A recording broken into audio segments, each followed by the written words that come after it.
Hashtag the 26-year-old royal queen offended the human, so he turned and walked away silent. The station called Varanthos floated at the edge of the Cassion Nebula like a great silver leaf caught between two winds. It was not beautiful in the way that paintings are beautiful. It was beautiful in the way that very old, very serious things are beautiful, because of what it meant, and what happened inside it. The walls were built from 3 different kinds of stone brought from 3 different worlds. The corridors were wide enough for creatures twice the size of a man. The air inside smelled faintly of minerals and something sweet that no human could quite name. Every 10 years, the most powerful civilizations in 14-star systems sent their best people here to sit at one long table and decide the rules of the galaxy for the next decade. This time, one of those people was a human. His name was Cole Harlan. He was 38 years old. He was not tall. He was not especially handsome. He had dark hair going gray at the sides, a face that had spent too many years under bad lighting in small rooms, and the kind of calm in his eyes that only comes from having sat across the table from very difficult people for a very long time. He carried a worn leather notebook with a rubber band around it, and a thermos of coffee that he refilled every morning from a small machine his aide had packed in their luggage. Laura Voss was his aide. She was 29, quick, and had a memory like a filing cabinet that never lost anything. She walked half a step behind Cole at all times, not because she was lesser, but because she was watching. She watched everything. It was the most useful thing a person could do in a place like this, and she knew it. The third member of their small team was Derek Okafor. Derek was a language specialist. He was 34, soft-spoken, and fluent in 9 alien dialects, which was more than anyone in human diplomatic history had ever managed. He had spent 6 years doing nothing but learning how other species spoke, not just the words but the music underneath them, the tone, the rhythm, the small sounds that meant one thing in one mood and something completely different in another. Together, the 3 of them were humanity's entire diplomatic presence at the most important political gathering in the known galaxy. When they arrived at Varanthos on the first day, a station attendant showed them to their quarters. The room was small. It was the smallest room assigned to any delegation. The ceiling was low enough that Cole could touch it if he raised his arm. There were 2 cots and a fold-out surface that passed for a desk. Laura looked at it for a moment and then unpacked her bag without saying anything. Derek sat on the edge of one cot and read his notes. Cole poured himself coffee and stood at the small round window looking out at the nebula, which burned in soft colors outside the glass like something dreaming. He did not complain. He did not call the station staff to ask for something better. He just stood there looking at the nebula and drinking his coffee, and after a while he said they should go and see the hall before the first session. The Grand Diplomatic Hall of Varanthos was enormous. The ceiling was 40 feet high. The table at the center was shaped in a long curve, wide enough that the delegates at either end could not have spoken to each other without raising their voices. The chairs along the curve were built for many different kinds of bodies, some wide, some tall, some low to the floor. The human seats were near the far end of the table, close to the edge, far from the center where the oldest and most powerful delegation sat.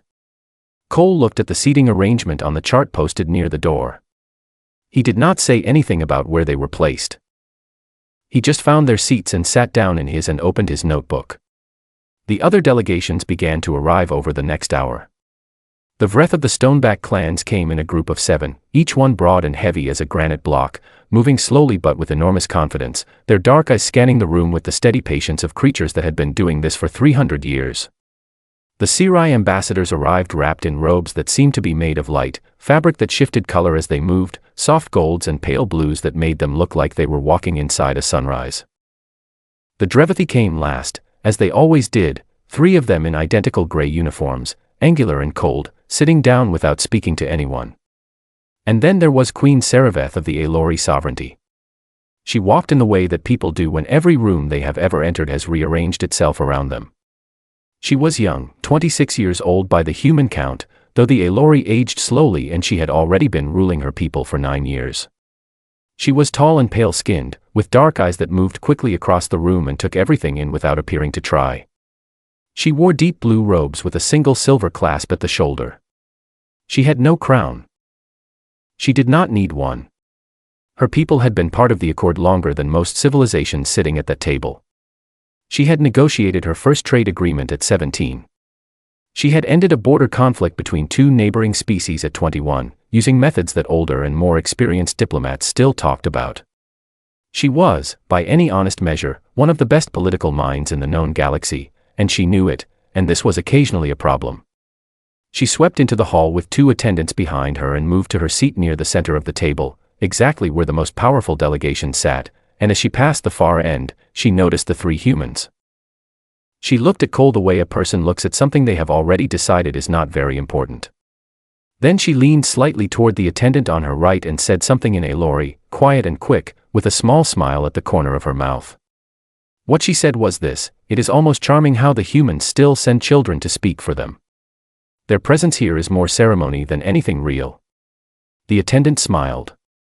Saraveth moved on, taking her seat, accepting a document from another attendant, already moving forward to the next thing.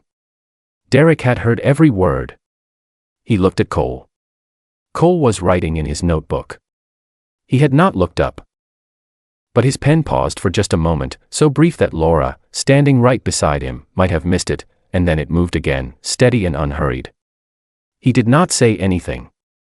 The first session of the summit was called to order 30 minutes later. The station's chief moderator, a tall gray-skinned Kashan elder named Vorith, spoke the opening words of the Great Accord aloud in all 7 recognized languages of the member civilizations. The words were old. They talked about peace being a thing that must be chosen again and again, not once. They talked about the stars belonging to no single people. Cole listened to all of it with his pen resting on the page. When the last word was spoken and the room settled into the quiet hum of translation devices and adjusting chairs, he looked up at the long curved table, at all the great and ancient civilizations arranged around it, and then he looked down at his notebook again and wrote a single line. Laura leaned over once during the session and whispered that their quarters were insulting, that even the Vreth had gotten 3 times the space. Cole nodded. Then he went back to listening, and the session continued, and outside the great hall the nebula burned on in its slow and patient colors, indifferent to everything. The second day of the summit was loud. The argument started before the morning session was even properly open. 2 of the Vreth clan leaders disagreed with the Drevathi proposal about transit rights in the outer corridor, a stretch of space that both species used heavily for cargo movement. The Vreth did not argue the way humans argue, with words piling up on top of each other. They argued the way mountains argue with water, slowly, deeply, with enormous weight behind every statement. The Drevathi responded with cold precision, picking apart every word the Vreth said and setting the pieces aside like a machine sorting parts. The Sirai tried to mediate. Their robes shifted into softer colors. Their voices dropped into a gentle register that was, in their culture, the sound of peace being offered. The Drevathi ignored them. The Vreth appreciated the gesture but did not stop. Cole sat at the far end of the table and watched all of it. His notebook was open. His coffee was beside him. He did not speak. Laura, sitting to his left, whispered that he should probably say something. Humanity had a small stake in the outer corridor dispute, not a large one, but enough that it would be normal for the human delegate to enter the conversation. Cole shook his head once, very slightly, and kept watching. Derek, on his right, understood why. Cole was not staying silent because he had nothing to say. He was staying silent because he was learning things. Every time a delegate spoke, every time someone shifted in their seat or looked at their hands or paused a little too long before answering, Cole was collecting information that no briefing document could give him. He was reading the room the way a good card player reads a table, not looking for what people were saying, but for what they were not. By the time the session broke for midday, Cole had filled 4 pages of his notebook. The afternoon session was quieter but not calmer. It dealt with resource extraction fees in a shared asteroid field near the edge of Sirai space. There were 11 separate proposals on the table, each one from a different delegation, and each one designed to look fair while actually tilting the benefit toward the species that had written it. The Sirai senior ambassador, a dignified creature named Avarsol, who had been doing this for 30 years, presented the Sirai position with the kind of grace that made it very difficult to argue against without seeming unreasonable. Cole listened. He wrote 2 lines in his notebook and underlined one of them. At the end of the second day, most of the delegations moved to their quarters or gathered in small private groups. Cole asked Derek to walk with him to the North Observation Deck, a wide platform of transparent material that looked out over the nebula. They stood there for a while without talking. Then Cole asked Derek to go over the Vreth clan structure one more time, specifically, which clan leaders had the most personal authority versus which ones were more representative of a consensus position. Derek talked for 20 minutes. Cole listened and asked 3 questions. Then they went back inside. On the 3rd day, something shifted. A junior Sirai diplomat, a young one, not of our soul but one of his assistants, a quiet figure named Rivental who sat 2 seats down and rarely spoke, arrived at the morning session with something clearly bothering him. He said nothing. He sat in his place and looked at the table. But his robes, which in Sirai culture respond to emotional states without the person's full control, had gone into a dull, muted gray-green, which Derek quietly told Cole was the Sirai color of unspoken worry. Cole did not address this in the session. But at midday, when the delegates moved to the adjoining hall for food and informal conversation, he walked over to where Rivental was standing alone near the edge of the room and said hello in the common galactic tongue. Just hello. Then he asked if the food agreed with Sirai physiology, and whether Rivental had found the quarters comfortable. It was a very ordinary conversation. By the end of it, Rivental had mentioned, quietly and without meaning to make anything of it, that there was a concern about water rights in a secondary clause of the resource framework that of our soul felt was too small to raise formally in session, but that had significant practical consequences for 3 Sirai-populated moons. Cole nodded. He said he understood. He thanked Rivental and moved on. That evening, he added 6 lines to his notebook. He also sent a handwritten note, actual paper, which no other delegation used, to the Drevathi representative acknowledging a border decision from 40 years ago that a previous accord had handled badly and that no human delegation had ever formally acknowledged. He did not apologize on behalf of humanity. He simply said that he was aware of what had happened, and that he thought it was worth saying so. The Drevathi representative, whose name was Krethvan, read the note and set it carefully beside his documents. He did not respond. But the next morning, he gave Cole a very small nod when they passed each other in the corridor, which was, Derek told Cole quietly, the Drevathi equivalent of a fairly significant gesture of acknowledgement. It was on the evening of the 3rd day that Saraveth first approached him directly. There was a reception that evening, informal, the kind of gathering where delegates ate and drank and said things to each other that were not quite official but were definitely not casual either.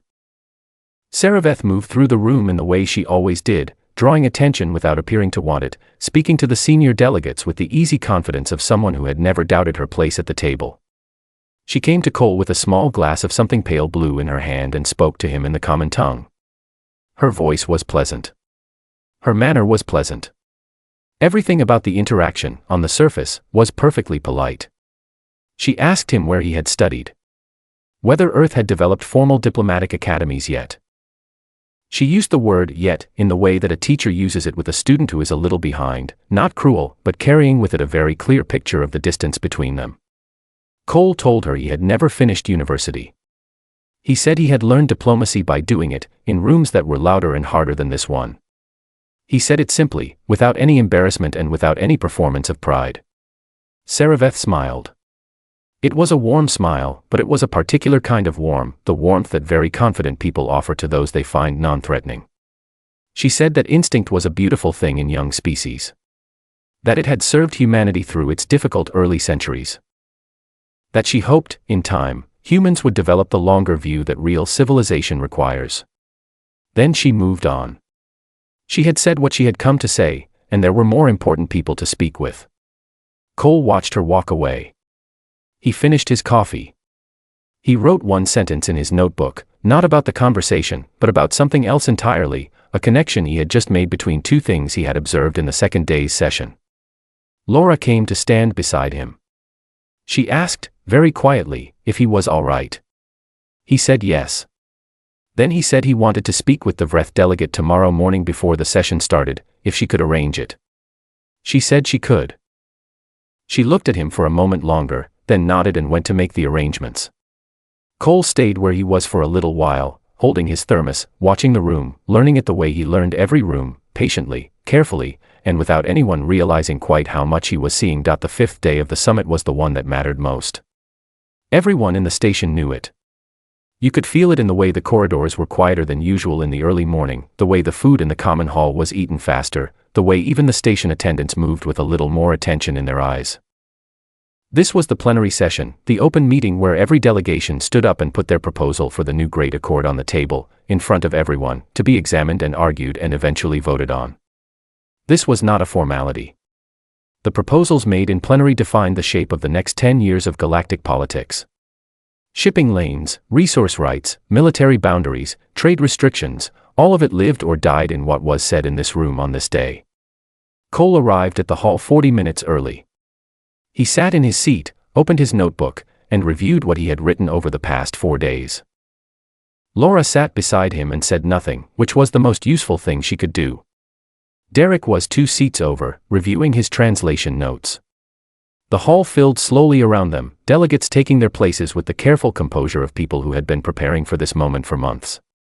When the room was full, the session was called to order. Queen Sereveth presented first. This was the Aelori rite, given their seniority in the Accord. She stood at the head of the table and spoke for 37 minutes. Cole timed it without looking at a clock, counting in the quiet way he had learned years ago in a very different kind of meeting room. Her presentation was extraordinary. There was no other honest word for it. She spoke without notes, her voice steady and clear, moving through centuries of trade data and resource modeling as easily as most people move through a familiar room.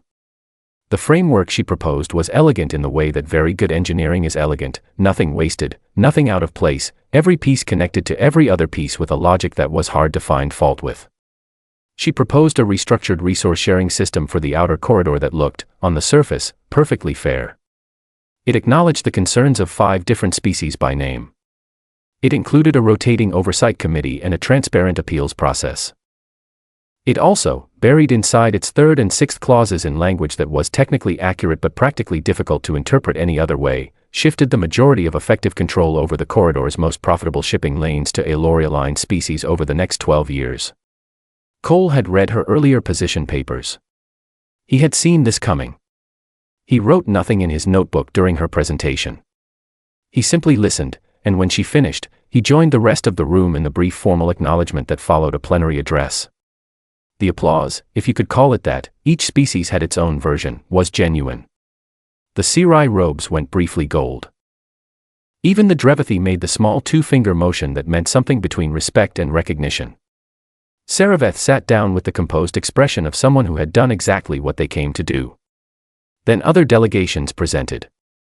The Vreth proposal was detailed and heavily focused on the physical infrastructure of the corridor. The Drevathi proposal was short, precise, and said almost nothing that could be disagreed with, which was itself a kind of argument. The Sirai presented through of our soul, who was graceful and careful and said the things that needed to be said without quite saying what the problem was. When humanity's turn came, the room shifted in that subtle way, chairs adjusting, eyes moving, that happens when people politely prepare to wait something out. Cole stood up. He did not bring a screen. He did not have a holographic display or a data projector. He set his leather notebook on the table in front of him, open, and he looked at the room for a moment before he spoke. His voice was quiet.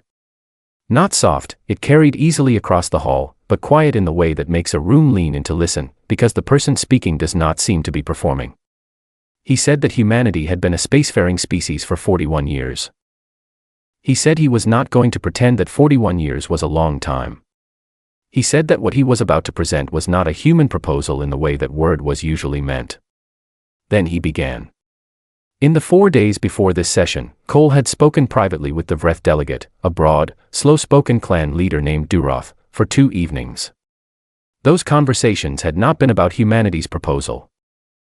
They had been about the infrastructure concerns the Vreth had, the specific bottlenecks in the corridor that caused problems for their cargo ships, the things that the Vreth found genuinely difficult to raise in formal session because raising them required acknowledging a weakness in their own planning from 2 accords ago. Cole had listened to all of it without judgment. He had shared a meal with Rivental, the junior Sirai diplomat, and had heard about the water rights problem on the 3 Sirai moons, the issue too small, of our soul thought, to raise in plenary, but real and pressing for the people who lived there. He had sent that handwritten note to Krethvan of the Drevathi, acknowledging the old border decision. He had also, and he had told no one this, sent a brief private communication to 2 of the smaller delegations at the table, species that rarely got much from the Accord negotiations because they were not powerful enough to push for it, simply asking what they most needed. What Cole presented in that hall, over 22 minutes, was a framework that solved those problems. Not loudly. Not by naming each species and their concerns, which would have embarrassed some and complicated others. He simply built a proposal that, if you knew what to look for, contained the answer to 6 different delegations' most pressing unspoken needs, arranged inside a structure that was also genuinely good for humanity. The water rights clause was there.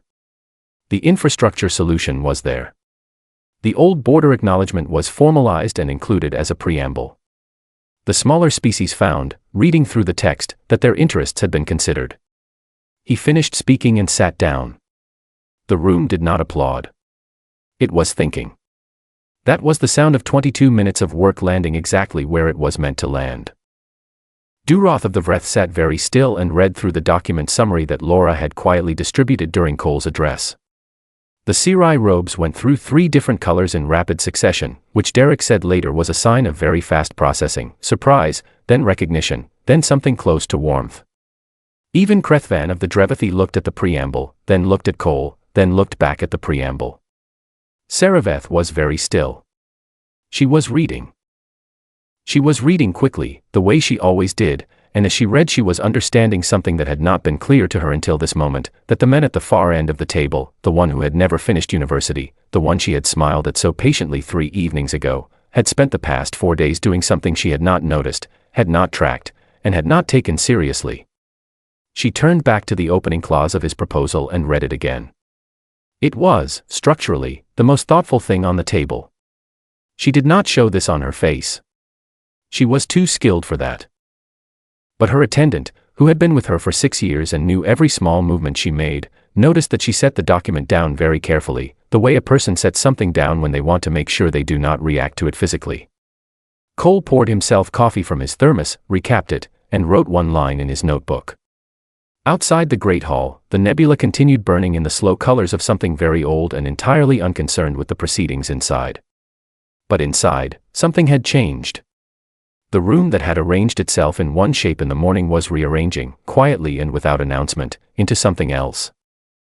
It would take another day for most of the delegates to fully understand what had just happened. Saraveth understood it now. The plenary session ended at midday, and the delegates moved into the adjoining hall the way water moves after a dam opens, slowly at first, and then all at once, spreading into smaller groups and corners and quiet conversations that were, in many ways, more important than anything said at the formal table. This was where the real work of a summit happened. Not in the speeches, but in the spaces between them. In the way 2 delegates found themselves near the same window, or reached for food at the same moment, and used those 3 seconds to say something that could not be said on record. Cole knew this. He had known it since his very first labor negotiation, in a loud building in the Nevada desert, where the actual agreement had been sketched on a paper napkin in a corridor during a coffee break. He filled his thermos from the machine Laura had set up in a corner. She had brought enough pods for the entire summit plus 2 extra days, because she knew him, and moved through the hall without hurrying. Duroth of the Vreth was near the far wall, looking somewhat lost in the crowd the way very large creatures sometimes do when rooms get busy and small. Cole walked over and stood beside him, and they talked for a few minutes about nothing in particular. Duroth said the corridor outside the hall was too narrow for his people. Cole said that was a fair complaint. Duroth said Cole's proposal had a section his clan leaders would want to look at more carefully. Cole said he was glad to answer any questions. They talked for a while longer and then parted without any formal arrangement, but with something between them that had not been there in the morning. This was how Cole worked. Slowly. Without announcements. Like water finding the shape of whatever it was inside. He was moving back toward the center of the room when Saraveth appeared. She came with her senior attendant, a composed figure who stood precisely 1 step behind her shoulder at all times, and she crossed the hall with the unhurried certainty of someone who always knows where she is going.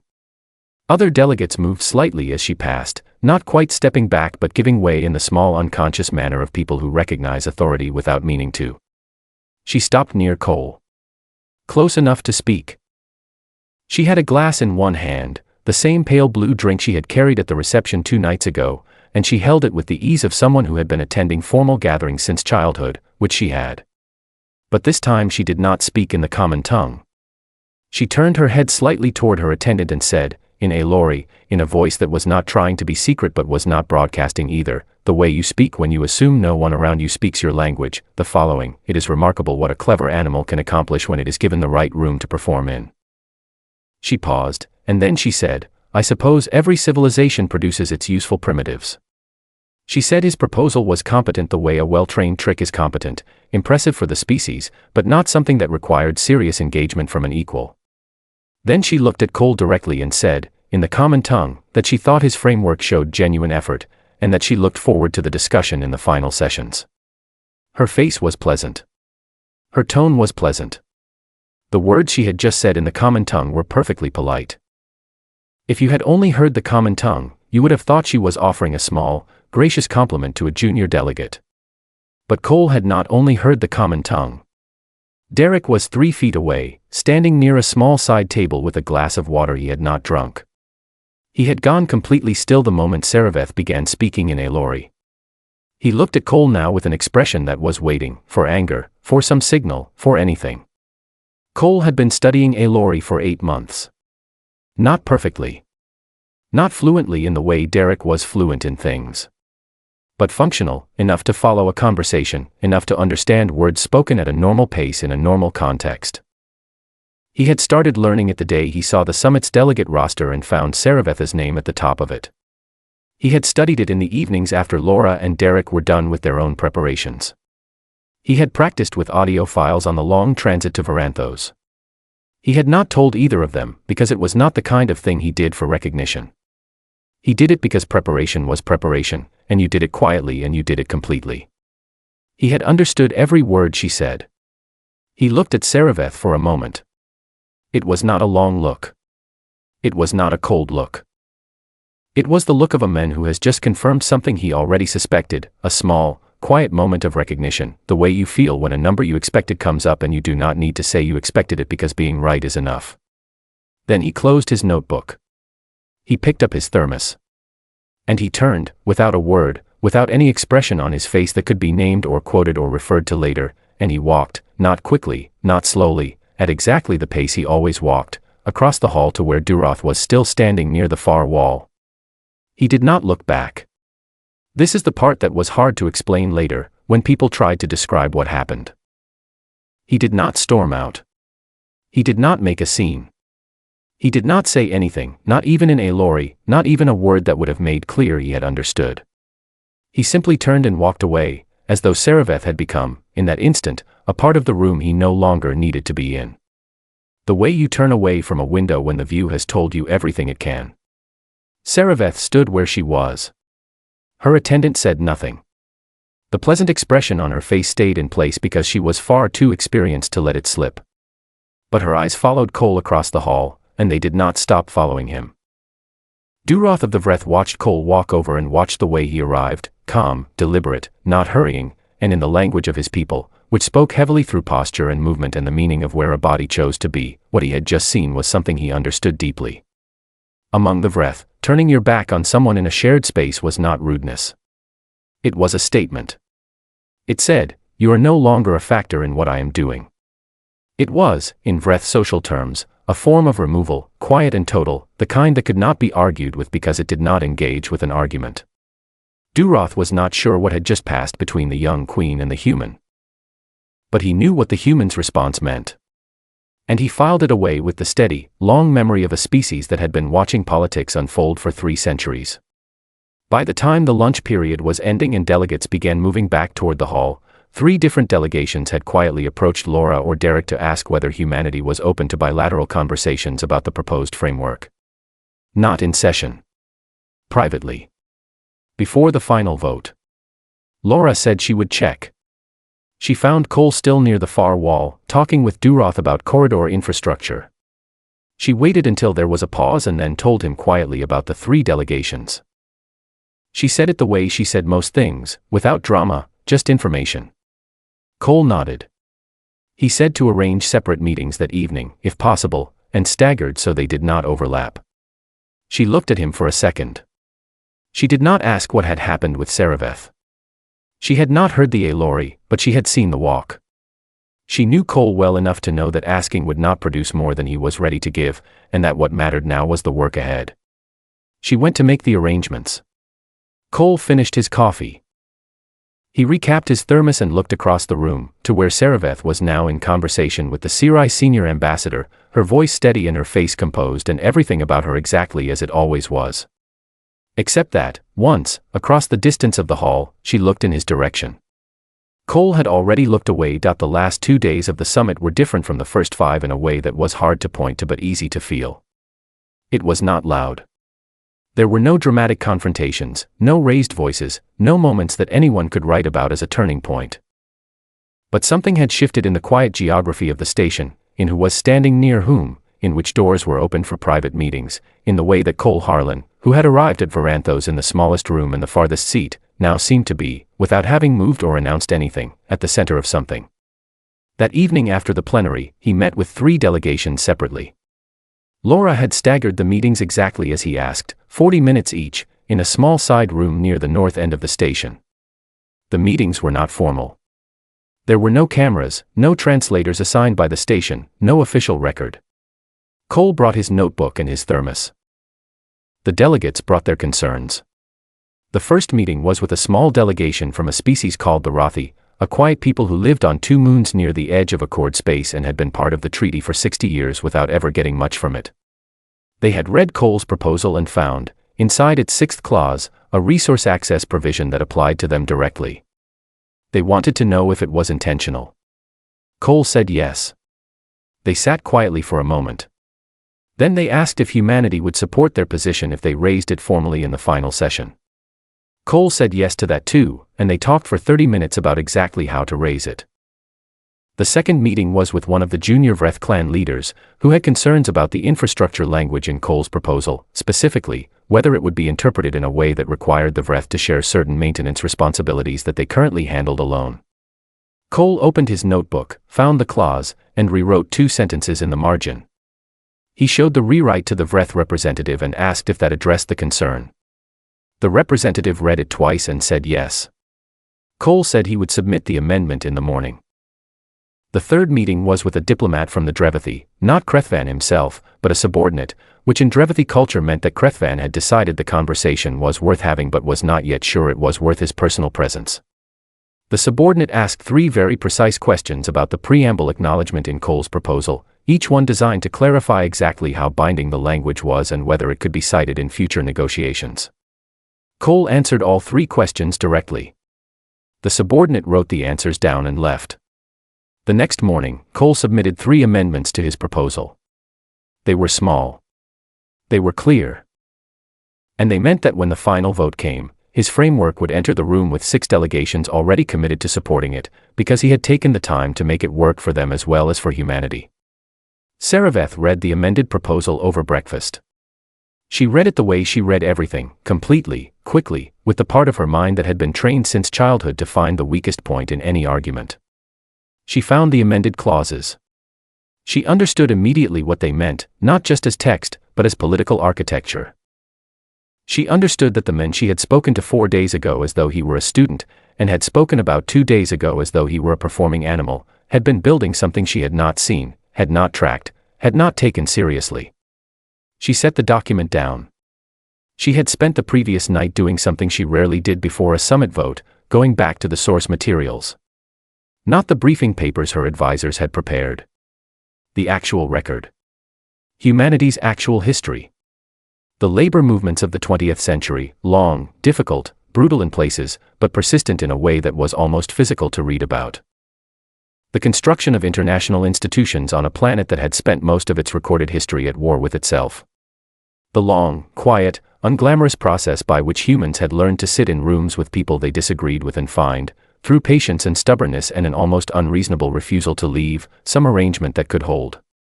She had thought, coming into this summit, that she understood humanity. She had read the summary documents. She had noted the 41 years of spacefaring history. She had looked at Cole Harlan at the far end of the table and seen something young and unpolished and not quite serious. She understood now that she had been reading the wrong document. On the morning of the final day, her chief of staff, a careful and perceptive person who had worked with her for 7 years, came to her quarters and said that there might be value in a private conversation with the human delegate before the vote. SilentHFY said she would handle it herself. She sent a message through the station's private channel to Laura Voss, asking if Cole had time for a brief meeting before the final session. Laura replied within 10 minutes. Cole would be there. He was bringing his notebook. The meeting room was small. SilentHFY had dismissed her attendants, which was unusual. Her attendants were almost always present in professional settings. When Cole arrived with Laura, SilentHFY looked at Laura and then looked at Cole, and Cole gave Laura a small nod, and Laura stepped back outside and closed the door. It was just the two of them. SilentHFY sat across the table from him. She did not have a glass or a document in her hands, which was also unusual. She looked at him for a moment, the way she had looked at his proposal that morning, completely, honestly, without the performance of the expression she usually wore in professional settings. Then she spoke in the common tongue. Not a lorry. The common tongue, which was the language of equal ground. She told him she had spent the previous night reading about Earth. Not the briefing documents. The actual record. She said she thought she had understood what she was looking at when she looked at him and his team, and that she had named it incorrectly. She said the word incorrectly carefully, the way careful people say difficult words, without dressing it up, but without rushing past it either. Cole listened to all of it. He did not look away and he did not fill the silence with reassurance or warmth or any of the social cushioning that people usually offer when someone is saying something hard.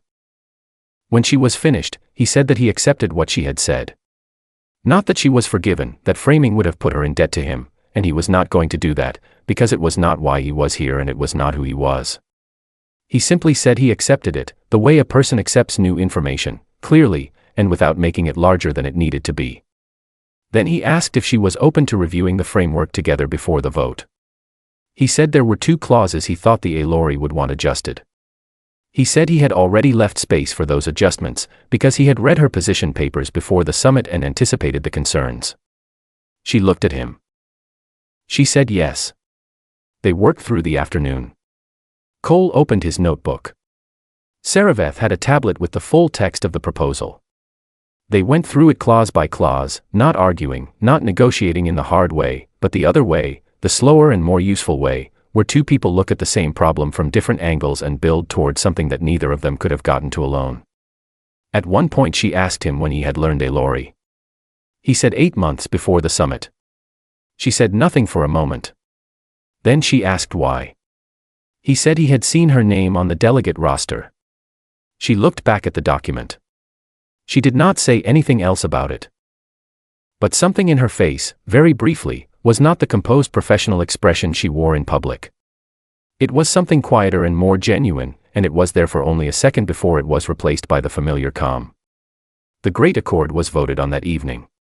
It passed. The margin was wider than any Accord vote in 140 years.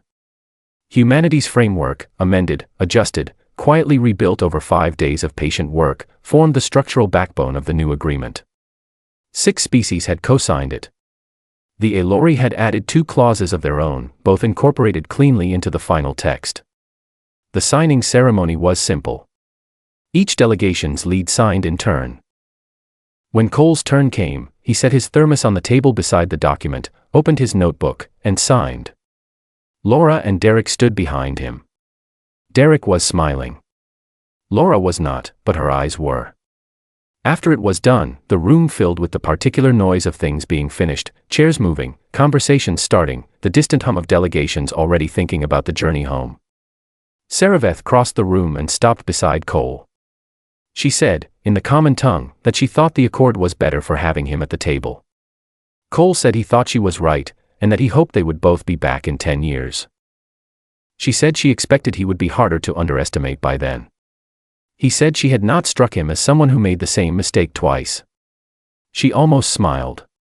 Then she moved on, and he watched her go, and then he picked up his thermos and his notebook and walked with Laura and Derek toward the transport corridor. On the transit back to Earth, Laura asked him why he had never mentioned the Lorry.